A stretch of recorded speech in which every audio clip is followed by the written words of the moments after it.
सुख शान्त होइजाऊ देश नेपाल सुख शान्त होइजाऊ देश नेपाल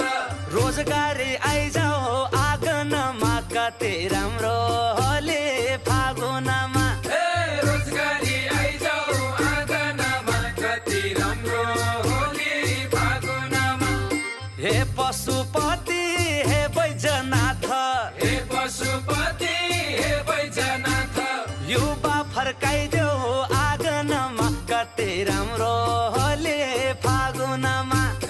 युवा फर्काइदेऊ आँगनमा कति राम्रो होली फागुनमा कति राम्रो होली फागुनमा कति राम्रो